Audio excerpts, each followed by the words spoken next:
जय माताजी मित्रों, मां डिजिटल चैनल में आपनु हार्दिक स्वागत है। मित्रों आजनो आपणे टॉपिक जोईए तो सत्संग में केटली ताकत है। सत्संग में केटली ताकत है मित्रों एना पर आज बात करीशुं। मित्रों तो जोवानुं भूलता नहीं, नवा मित्रों सब्सक्राइबर करवानुं भूलता नहीं, शेर करवानुं भूलता नहीं अने लाइक करवानुं भूलता नहीं। तो जोईए सत्संग में केटली ताकत होय छे। एक दिवस एक बेन सत्संग में रोज जता था, पण एमना घरवाळा कोई दाड़ो सत्संग में जता नता। एटले पछी जे सत्संग करता था साधु महात्मा एमणे कीधुं के भाई आ सत्संग एवी वस्तु छे के जे सत्संग करशे एने ज आनुं फळ मळशे, बाकी जो कोई बीजुं कोई सत्संग नहीं करे अने कथामां के भजनमां नहीं जाए तो एनुं फळ मळशे नहीं। એટલે પેલા બેને વિચાર કર્યો કે મારા ઘરમાંથી તો હું એકલી જ સત્સંગમાં જાઉં છું, ભજનમાં જાઉં છું, બીજું કોઈ તો જતું નથી, તો મારે હવે ગમે તે કરીને પણ મારા ઘરવાળાને ભજનમાં લાવવા પડશે, સત્સંગમાં લાવવા પડશે। ત્યારે તેમના ઘરવાળા તો કોઈ દાડો જતા નહોતા, પરંતુ એ બેને એમના ઘરવાળાને લાવવા માટે બેન બીમાર થઈ ગયા અને બેને કીધું કે આજે મને બીમાર છું અને ભજનમાં જવાનું છે, તો તમે મારું એક કામ કરશો? ત્યારે એમના ઘરવાળા કે બોલો તમારું કયું કામ કરવાનું છે? ત્યારે એમના ઘરવાળા કહે છે કે તમે આજનો દિવસ મારા માટે ભજનમાં જઈ આવો। ત્યારે પેલા કે હાડો ને તાર કોઈ દાડ નહીં તો કોઈ નહીં, કીધું છે તો આજે ભજનમાં જઈ આવીએ। એટલે પેલા ભજનમાં જાય છે, જિંદગીની પહેલી વખત જ પેલા ભજનમાં જાય। હવે ભજનમાં જાય છે એટલે પછી પેલા તો કોઈ દાડો ભજનમાં જતા નથી, એટલે કોઈના જોડે સેટ ના થાય, कोई ओळखण पाळखण ना होय, कशुं ना होय, એટલે આ તો ભજનમાં જઈ અને આમ બેઠા બેઠા એટલે સત્સંગની અંદર પેલા ઘરવાળા કે ગમે તે હોય એમને કીધું કે આવો, એટલે બેઠા એટલે આવોથી પછી પેલા બેઠા એટલે સત્સંગની અંદર કથા ચાલતી હતી, એની અંદર એ બેઠા એટલે બીજો શબ્દ આવે બેઠા, એટલે પેલા ભાઈના કોની બેઠા શબ્દ સમજાઈ ગયો।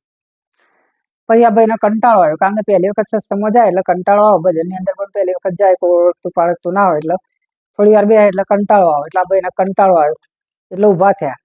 એવા સંજોગોમાં પેલી કથા ચાલતી હતી એમાં ઉઠ્યા એવો શબ્દ આવ્યો, એટલે આ ભાઈના કોને પડી ગયો ઉઠ્યા, અને હવે આ ભાઈ તોથી રવાના થયા।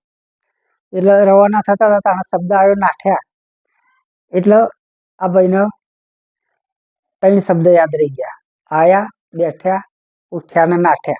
आ 4 शब्द याद रही जाए कथामांथी। हवे कथा सत्संगमांथी 4 शब्द याद रही जाए એટલે આપણે વિચાર કર્યો કે સાલું ઘેર જાય તો મને પૂછ્યા કે તમે સત્સંગમાં જઈને શું વાપરી રહ્યા? તો 4 શબ્દો વાપર્યા હતા એટલે ગોખતા ને ગોખતા એવા આવતા હતા, આયા, બેઠ્યા, ઉઠ્યા, નાઠ્યા, આયા, બેઠ્યા, ઉઠ્યા, નાઠ્યા। આ 4 શબ્દ ગોખતા ગોખતા આવતા હતા એટલે ઘેર આવ્યું તો એમના ઘરવાળો ઊંઘી ગયેલો હતો, એટલે આ કે લાવો તમે મને ઊંઘી જવા દો। એટલે ઊંઘતા હતા અને ઊંઘમાં ગોખતા ગોખતા ઊંઘી ગયા એટલે પેલું ગોખવાનું ચાલુ હતું। એ અરસામાં એમના ઘેર ચોર આવ્યા એટલે ચોર ચોરી કરવા આવ્યા હતા, અને જેવા ચોર આવ્યા એટલે પેલા ભાઈના ઊંઘમાં પેલા ભાઈના મોઢામાંથી નીકળ્યું આયા, એટલે પેલા ચોરને થયું મારો બેટો જાગ હશે, એટલે ચોરે વિચાર કર્યો થોડી વાર બેસી જાવ તા, એટલે ચોર બેઠ્યા એટલે પેલા ભાઈ ઊંઘમાં બીજો શબ્દ બોલ્યા બેઠા। પેલા ચોર કે મારા હારું આપણે आया तो ये न खबर से आया, આપણે બેઠા તો એ કેસે બેઠા, તો કે આપણે ઊભા થાઓ, એટલે ચોર જેવા ઊભા થાય છે એટલે પેલા ફરીથી કહે છે તો ઉઠ્યા, તો પેલા ચોરને ખબર પડી કે મારો બેટો આ 100% જાગ જ છે અને હવે આપણે પકડાઈ જશું એટલે આપણે નાખીએ, એટલે ચોર જેવા ના આવે છે એમાં પેલો 4 શબ્દ ચોથો શબ્દ ઊંઘમાં બોલા કે નાઠ્યા, એટલે ચોરને ખબર પડી છે પાકે પાકું કે આ જાગ છે અને આપણે ફજેથી થઈ જશે, એના કરતાં આપણે અહીંથી નાહી જાઓ। तो खरेखर मित्रों आ टॉपिक द्वारा एक ज वस्तु समझावानी है कि भजन में कीर्तन में सत्संग में जीए तो ये आपणुं जेलू व्यर्थ थतुं नहीं।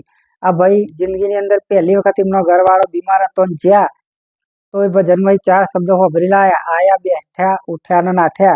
आ 4 शब्द होभरी लाया तो पण भगवाने एमना घेर चोरी थती अटकाई दीधी। एटले खरेखर भजन में सत्संग में कथा में जवाथी आपणे घणो बधो लाभ थाय। એટલે દરેક મિત્રોને નમ્ર વિનંતી, वीडियो गमे तो लाइक करजो, शेयर करजो, सब्सक्राइबर करजो। जय माताजी, जय भोलेनाथ।